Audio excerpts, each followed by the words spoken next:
Where you going to? Do you like the things that life is showing you? Where are you going to? Do you know?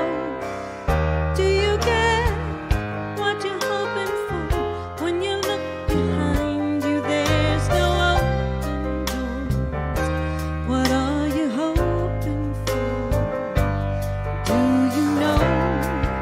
Once we were standing still in time, chasing the fantasies that filled our minds. You knew I loved you, but my spirit was free, laughing at the questions that you once asked of me. Do you know where you're going to? Do you like the things that life is showing you? Where are you going to? Do you know?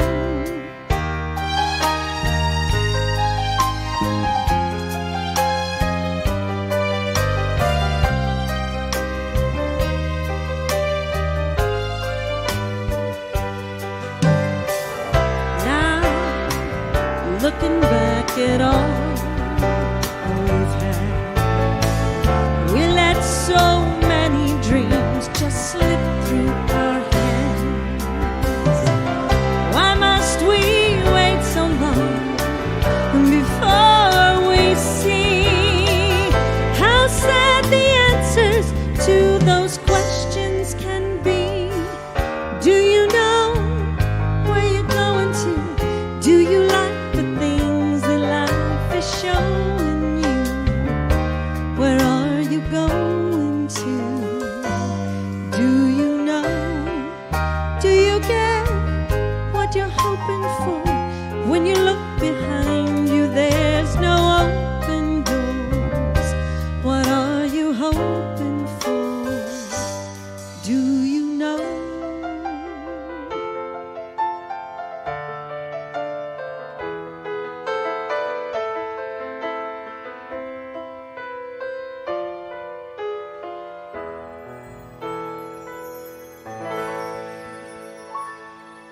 That was beautiful, Rob.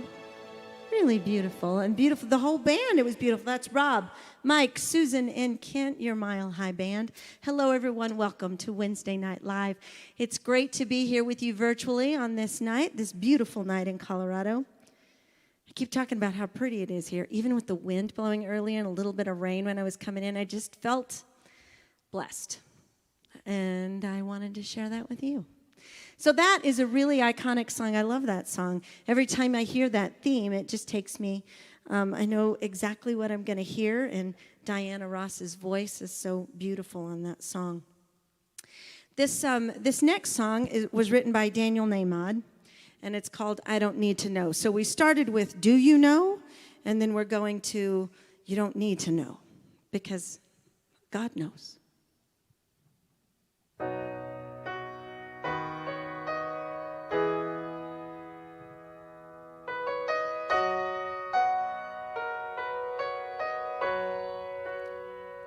When things go wrong, it's natural to wonder, what celestial rule did I break? When things go right, it's logical to ponder, what credit can I take? But the truth is so much easier. I don't need a master plan.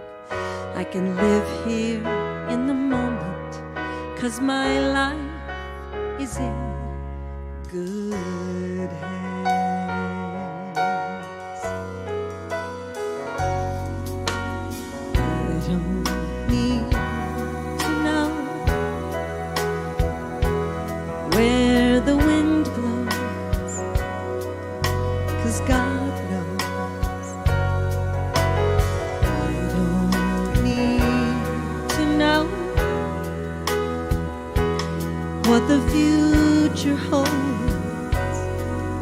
'cause God knows.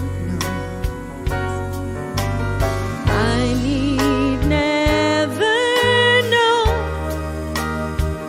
how pain is, how my heart mends. I can just let go, 'cause God knows.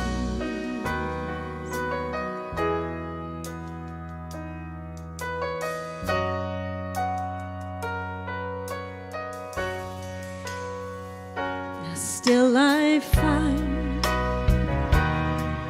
I'm crying out for answers. Guess I'm still craving control. And still I find I'm afraid of taking chances, as if I could damage my soul.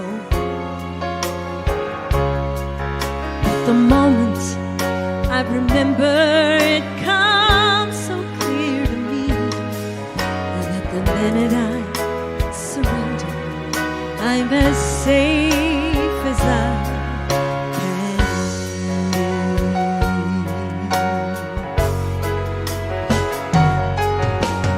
I don't need to know where the wind blows, 'cause God knows. I don't need to know what the future holds, 'cause God knows. I need never know how pain is, how my heart mends. I can just let go, 'cause God knows.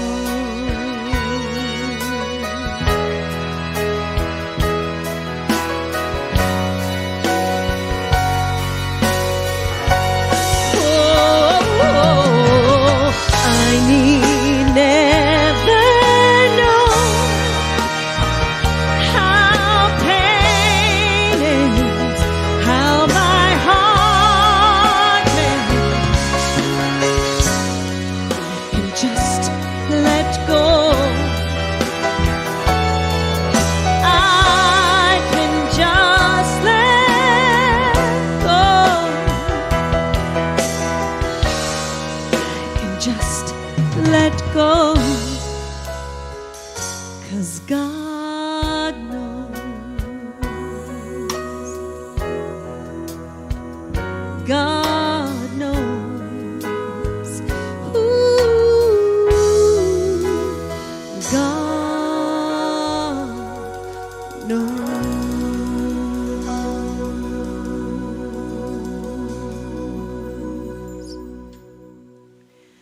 Oh, thank you, Jennifer Burnett. Two wonderful, soul-soothing songs for us to start our service out. And so we're so grateful for her and for our wonderful band, and grateful that you're here with us this evening, tuning in to our service. What an opportunity it is for us to come together as a community. Even though we are not together physically, we are together. We are with you. We feel you with us, and what a joy it is to have this time with you. So I am very blessed this evening to have here on the stage Reverend Jackie Harris and Dr. Patty Luckenbach, both wonderful, great women, and we're having our living room conversation tonight. Dr. Patty has a great message in store for us all, and we're going to start out talking a little bit about change. I've heard that there have been some changes going on in the world lately. Have you noticed there's been a few things that have changed a little bit? And that there's some wisdom in the world that indicates that change is the only constant. And so we know that we have been through a lot of change, and you probably have been too. So we're going to talk tonight about our best ideas, best practices, best methods for being centered and dealing with the changes that show up in our lives. And so, Dr. Patty, what wisdom do you have for us around that this evening? Well, I think it's just some down-to-earth wisdom. I think just taking a deep breath And I could have started and said I immediately go into prayer. Not always. I have to go to that deep breath and a lot of times just pull myself away from the conditions and contemplate a little bit and to recognize I'm so grateful for these teachings because it really has helped me. I've gone to a lot of the books and I read and I just recognize that there is that one life that's in and through all things that never changes, and that helps. And then I have one other thing. This week, for whatever reason, I was feeling kind of the impact of more changes. Maybe you have been too. And so I only had about 25 minutes in between some Zoom calls and whatnot today. And the ladies tonight will relate to this. I went downstairs and I changed all my furniture around. And that really helped me. That's very good. What about you, Reverend Wow. Jackie? Have you changed your furniture No, around I was lately? just thinking to myself, it's been a long time since I've been that excited to change my furniture around. So I might go home tonight and do that. Though. Just for me, I think I was thinking, listening to the song too that Jennifer sang. That's the thing that grounds me, is reminding me that things are always in change. It's just now it's so obviously in change, and that God is in control. Now that doesn't mean that I don't have my moments, but it reminds me that I don't have to have all the answers, and it's okay. And so I can move through these kinds of circumstances and know that whatever is at the end, I'm going to be a changed person, and I'm going to be a better person for what I've moved through. So as hard as this time has been, as much for me as for everyone out there, I know that there is something that the universe is cooking up that is going to really unfold itself for us. Beautiful, very wise. I resonate with what both of you were saying, and I guess for me it might be somewhat of a reiteration of what you're saying. There's a law in this universe that I think is really important, and that is that nothing is all bad and nothing is all good.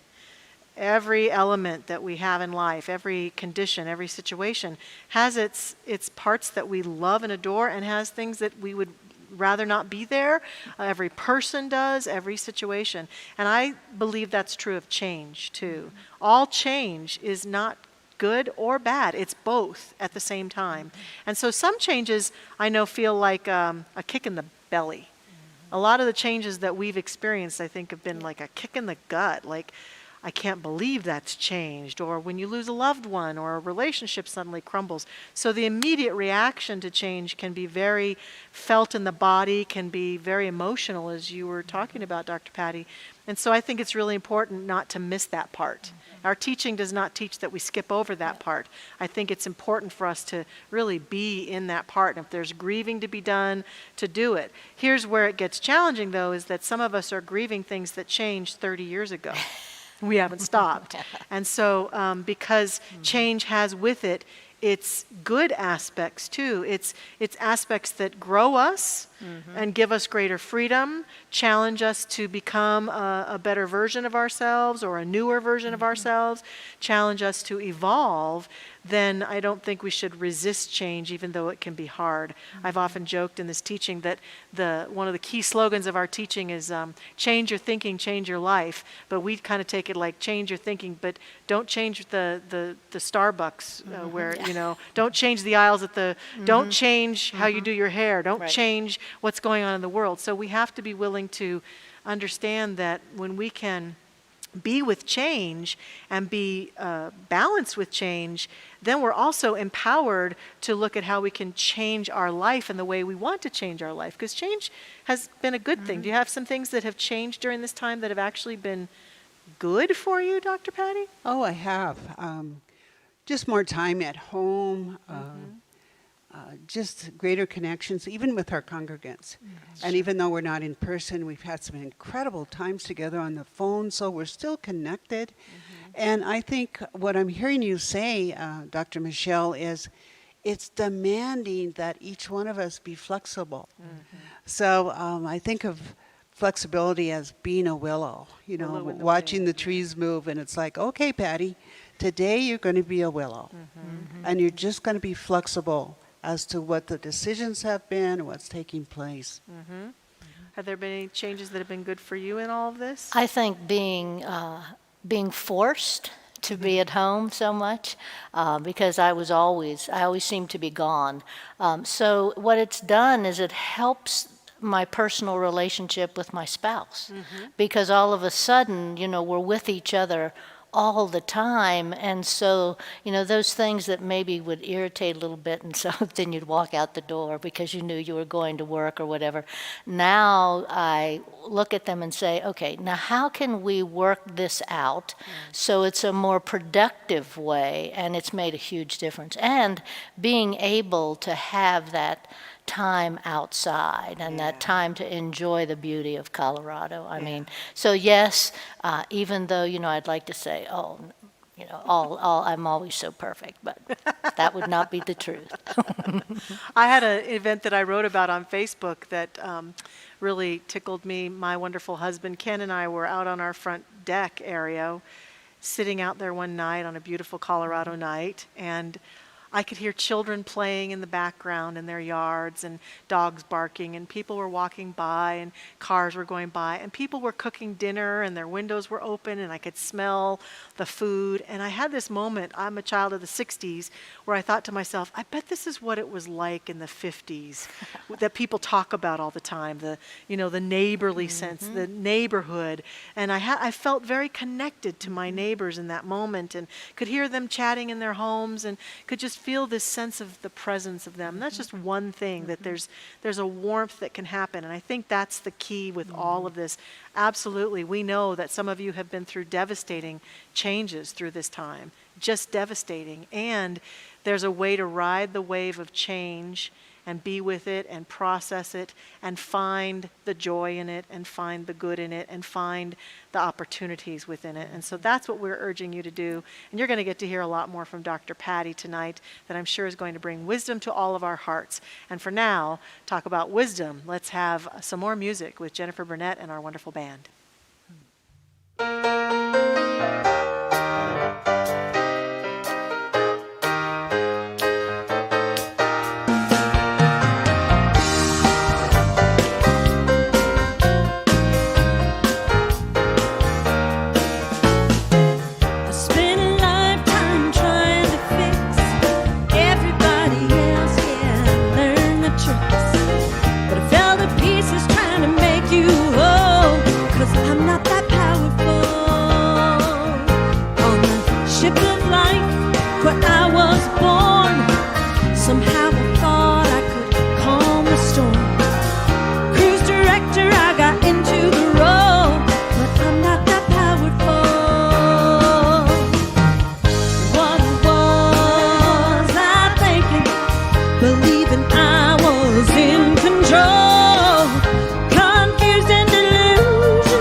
So here you go, God, take it.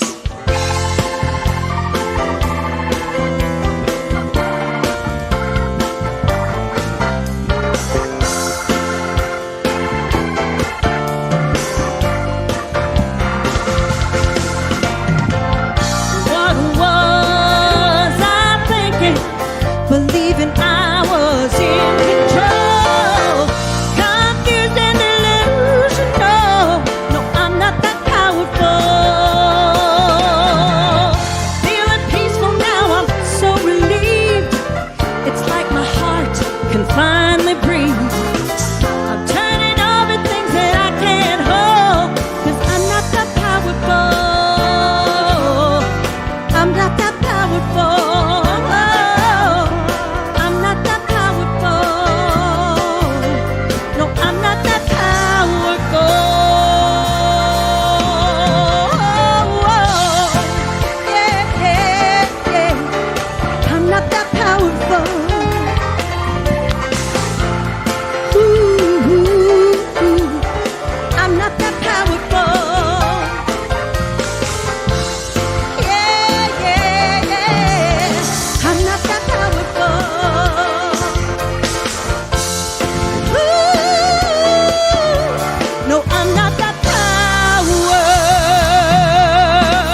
Thank you, Jennifer Burnett. Doesn't get any better than that, does it? And before I begin my message for all of you tonight, I just want to thank the last couple weeks. We had Reverend Michelle Scavetta with us, and I thought she did an amazing job with our next gen. And I hope you were there to just experience that. It was wonderful. But tonight, my topic is navigating the waters of life. And in our little conversation here tonight, we just barely touched on navigating the waters of change. And I recognize that we are no longer accidental tourists in our life. And that reminds me of a story. A couple years ago, I was down in Peru, and several of us took a trip with some guides, wonderful guides, back into the jungle. And we had to go back in the jungle on a boat going down a river. And when we were going down the river to go to our destination, the river was there. There was water, and the boat floated. And when we were coming back to get in the boats, the guides were a little upset because it had been a very dry season down there. And there was places in the river where there was no water. So now they have these people. How are we going to get these people out of here? So we'd all got in the boats with our backpacks and all, and we'd float for a while. And then all of a sudden, and our guides were the cutest young guys ever, they stood up and they dropped their drawers, they took their jeans off, and they stepped into the water to help move the boat. Well, pretty soon, we're all in the water moving the boat. And for miles, we walked through mud. There was rocks, and every once in a while we could get back in the boat and be able to float for a while. Well, we eventually got back home, of course, but it was interesting. And I thought, yeah, no longer a tourist in my life. It was demanding that I really participate. And I believe that the times that we're in, there's a lot of goodness that's taking place. But it's asking us to get in the water. It's asking us to absolutely participate. And also to be very intentional. And the definition of the word intent, we use that word a lot, is purpose. So it's asking that we have purpose. Well, of course, that day we had a purpose to be able to move from where we were out of the jungle. But as we move forward in life, it's interesting that life asks us so many times, what is my purpose? And it's asking us to have incredible, incredible courage. And Carlos Castaneda's a great shaman. He wrote this. He said, in the universe, there is a measurable, indestructible force that shamans call intent. Absolutely everything that exists. The entire cosmos is attached to intent by a connecting line. By a connecting line. And spiritually, I like to behold that connecting line. I call it an umbilical cord of light. And that's that spiritual piece that I know we're always connected to that. And I think it was D.H. Lawrence, he said, the great virtue in life is real courage that knows how to face and live beyond them. Another story that I learned about in this past year. I'm kind of on the top of the food chain of my Swedish family. All of my aunts and uncles and moms and dads are now in the spirit world. And one of my cousins who just passed away, she held all the stories of our Swedish heritage. And I was so graced through Mile High to connect back with her. And she has shared with me so many things. One was my great-grandmother's diary. Amazing. And this little lady and her husband, of course, came to the United States many, many years ago and came here from Sweden.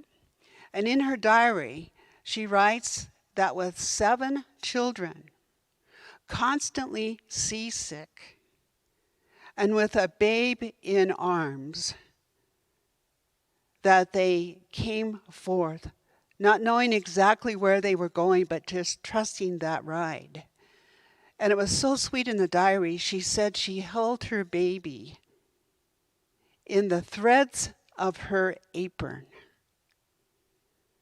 And so I got to thinking, maybe those threads are like that line, that lifeline, that on some level she had that courage, they all did, to just trust that this journey was going to take them somewhere. And of course it certainly did, and I'm grateful for that. So we are no longer on the sidelines of our lives. And so it's important as whether we're walking or we're floating or whatever the experience might be, that we recognize that we still have purpose. And I always anchor purpose back into that spiritual connection, that spiritual cord. And I think about also strength. We need courage, we also need strength. And I love studying about Lewis and Clark. And recently I've been reading about them because when they took on the command or the job to be able to sail up the rivers and to find the Northwest Passage many, many years ago, very historical journey, that they had a dog with them that made the entire trip. And I think that's why I'm so interested, because they had a Newfoundland, great big old dog. My husband and I own a Newfoundland, and she's big as can be. And so I started to reread Lewis and Clark to see how the dog made it with them, which the dog did. But it was interesting in their journey, even though the government and the organizations thought they knew exactly how to send them to the Northwest Passage, they sent them with a boat that couldn't even float. And so immediately they had to trust, they had to build their own canoes to be able to move on the rivers. A lot of challenges, of course, took place. And once they finally got to what they thought was the Northwest Passage, they realized there was no more rivers that they could float on. And so they had to rely on the beautiful individuals that were around them.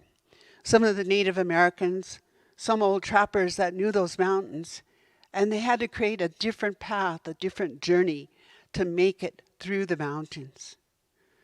So their story, I think, can even relate to where we are right now. Maybe someone's given us a boat that wasn't even made to be able to float, and it's asking us to rely on our very own strength and that intention once again, to be able to know what is right, where we are going. And so Mark Twain, he said this. He said, courage is resistance to fear and the absence of fear.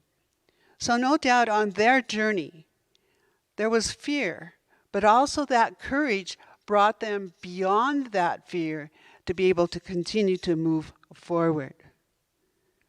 And so the ruts from their journey historically became the Oregon Trail, where thousands of people came back west. And so I'm thinking of another incredible place that I once had the opportunity to be a part of it in 2006. Dr. Raz Smith and myself and quite a few mile hires, we went to the Grand Canyon. And that took determination, purpose, intent. And since we were the leaders of the trip, we went early. And we met the guides. And we got to load the rafts, the cargo.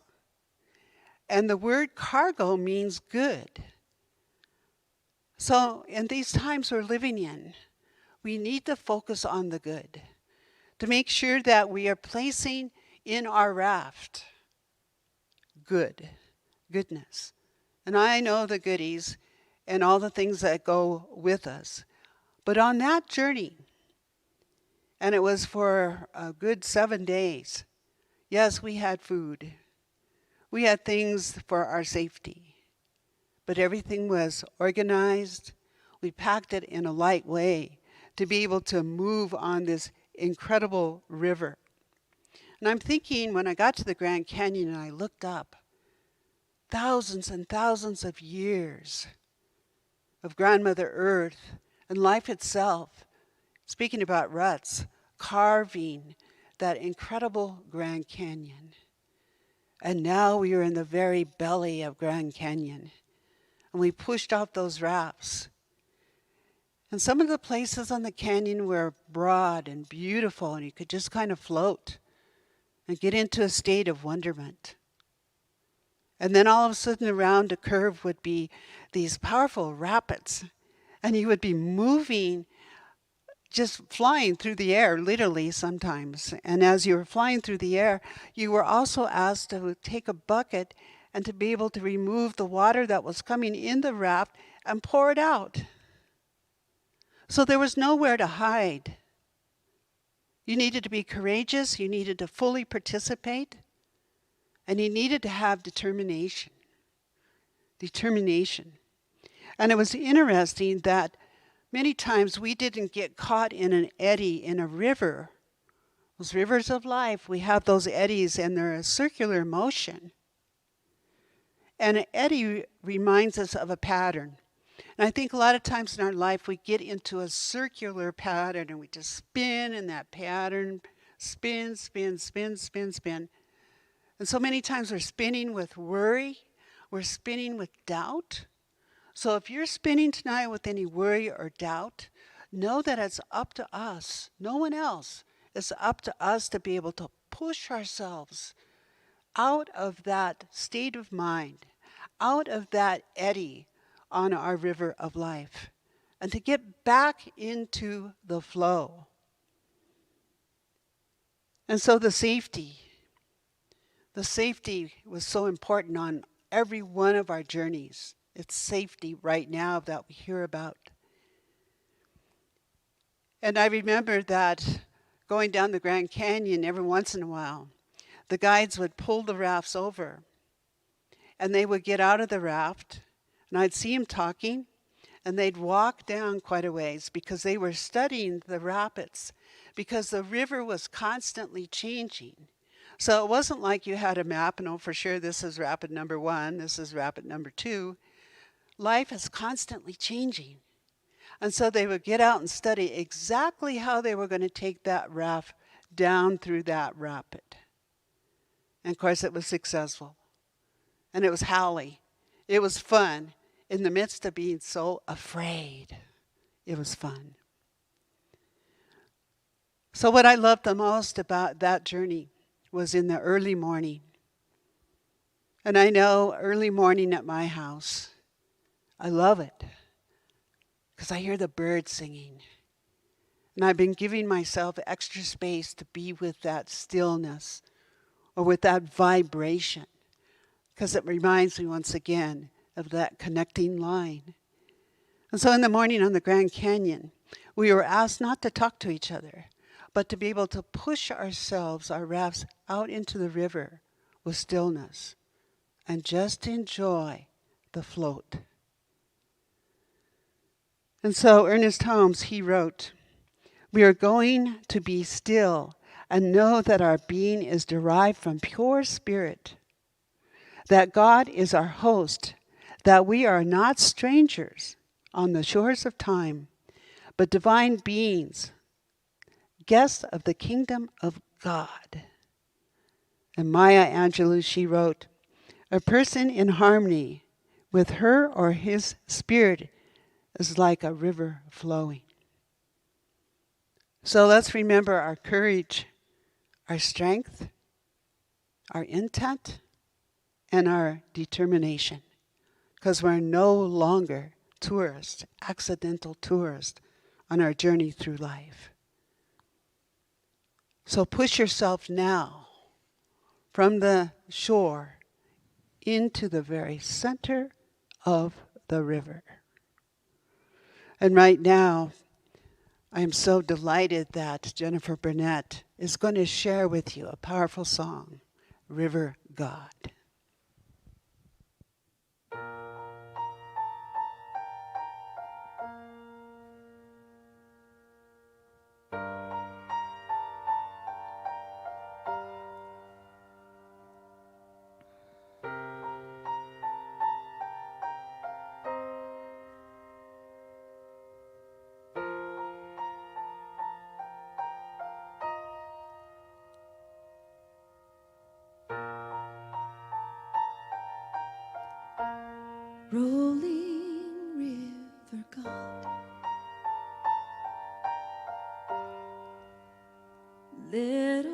stones are smooth.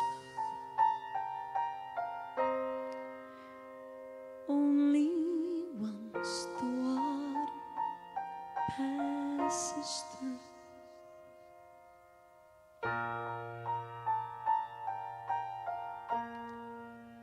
So I am a stone, rough and grainy still, trying to reconcile this river's chill. But when I close my eyes and feel you rushing by, I know that time brings change, and change takes time. And when the sunset comes, my prayer will be just one, that you might pick me up and notice that I am just a little smoother in your hand. Sometimes raging wild, sometimes swollen high. Never have I known this river dry.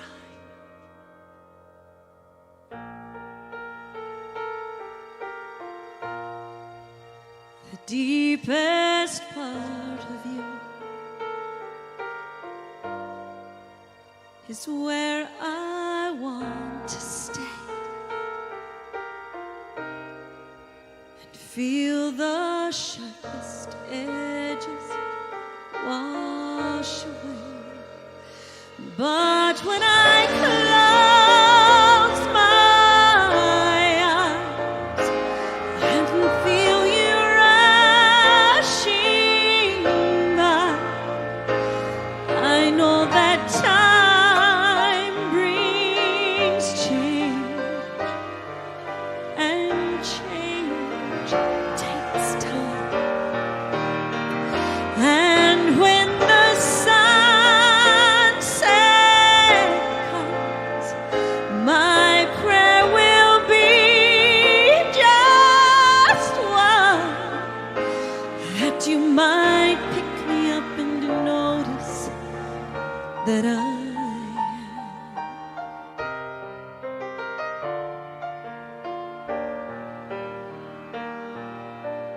just a little smoother in your hand. Rolling river God, little stones are smooth. Only once the water passes through.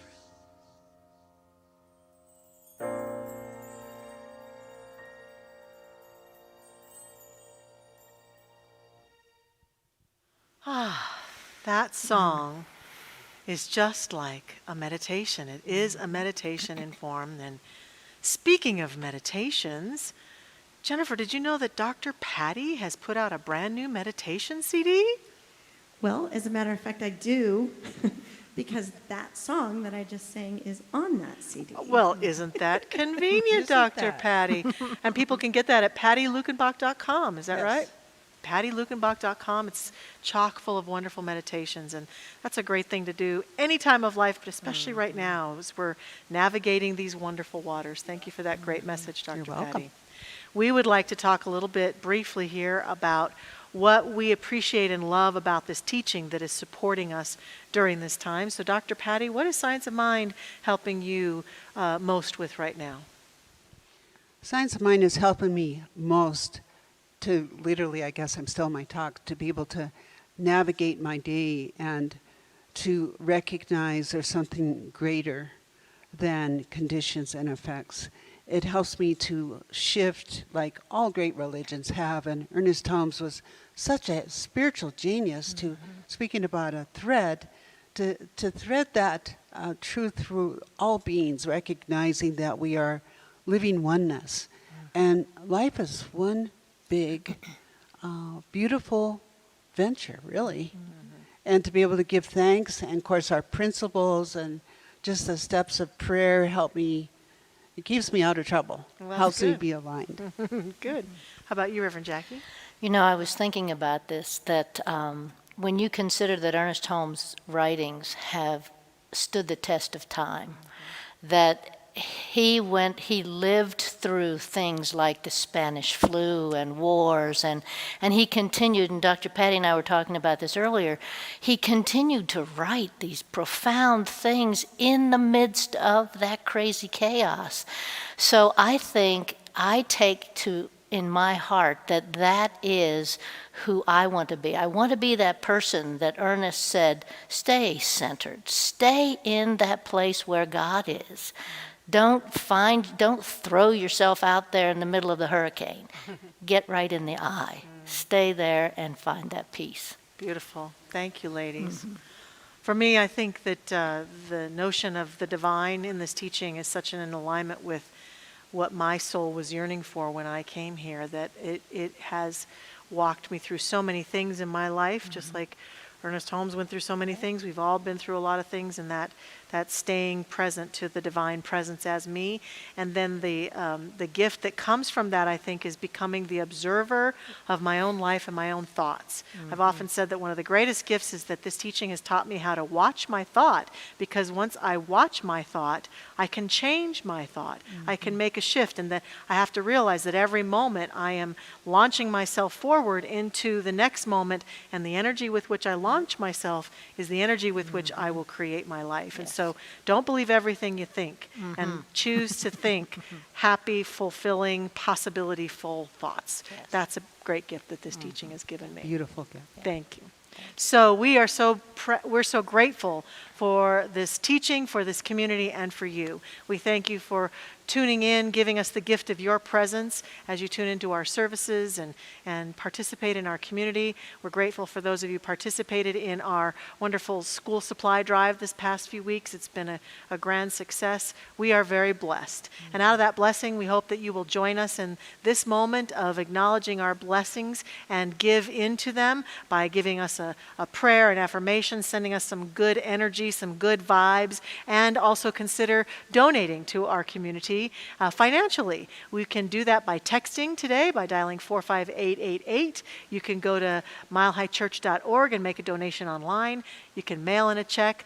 All of those methodologies are available on the screen right now, so whatever serves you, we're so very grateful for how you choose to support our community. And right now, let's just give thanks and recognize that we stand in the flow of the abundant good of life, and we give from that overflow with great joy. And so it is. Here's some more music.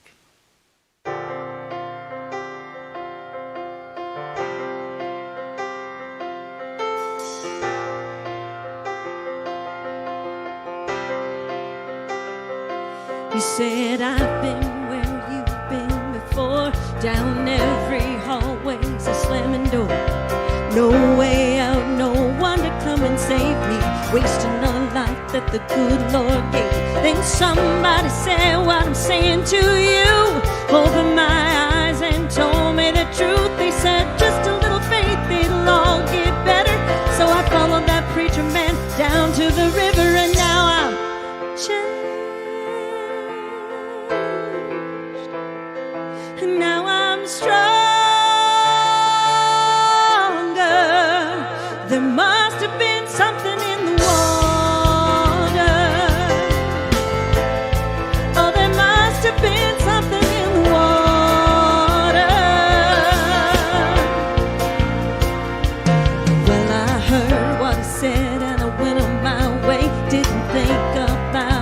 for a couple of days. Then it hit me like a lightning. Late one night, I was all out of hope and all out of fight. Couldn't fight back the tears, so I fell on my knees, saying, God, if you're there, come and rescue me. Felt love pouring down from above. I got washed in the water, washed in the love, and now I'm changed. And now I'm stronger. There must be something in the water. Oh, there must be something in the water. Now I'm singing along to Amazing Grace. Can nobody wipe this smile off my face? Got joy in my heart, angels on my side. Thank God Almighty, I saw the light. Gonna look ahead, no turning back. Live every day, give it all that I have. Trust in something bigger than me. Ever since the day that I believed I am changed. And now I'm stronger. There must have been something in the water. Oh, there must be something in the water. There must be something in the water. Oh, there must be something in the water.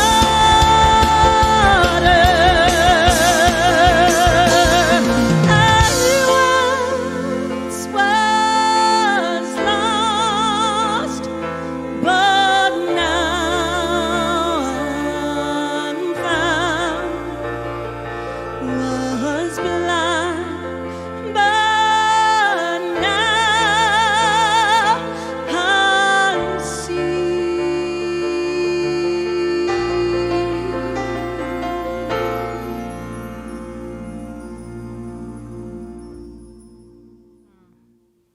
I was blind and now I see. There must have been something in the water, and that something is God. That God that just moves and has its being in each one of us as we float down that river of life, and we enjoy the float, that we understand that that is life. That life can be freeing. It does not have to be a time of pain and suffering, that we can feel that grace of God moving through every part of our body all the time. And so now I heard that says there are those out in the virtual audience who need to find some peace of mind, something away from the confusion and the chaos they feel in life. So I say now, speak that name, whether it be your own or someone else's, and know that God hears that name, and God fills that person with that peace of mind. I know that right now. And I know also that if healing is necessary in body, mind, or spirit for yourself or anyone you know, speak that name out loud now. And know that that healing presence of God is always available and fills each individual person with that healing power. Trusting that every cell in the body is working for the good of the body now. And if there's trouble in a relationship, speak the name of that person or persons, and know that perfect right relationships are the gift of God, and that God has a perfect relationship with each one of us, and so we can have that same kind of perfect relationship with each other, because that is God's will. And is there abundance, prosperity that you want in your life, or you know someone in these economic times that seem to be so troubling? speak those names and know that that abundance is already available, because this is an abundant universe. Take what the universe gives and use it. Use it for the good of yourself and of the world, because God is always working in and through every one of us now and always. And I am so absolutely thankful for the truth of this prayer, knowing that God is right here, right now, and in each person who is part of this prayer now and far beyond that in this universe. Thank you, Spirit. So I can let this prayer go because I know it's unfolding right now and in perfection, so I let it go and I let it be. And I can say, and so it is. Amen.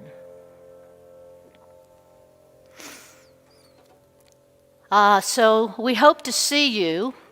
First of all, I want to ask you if you are interested in a prayer request of some kind. You can go on to our website, www.milehighchurch.org, and you can find an opportunity to turn in a prayer request.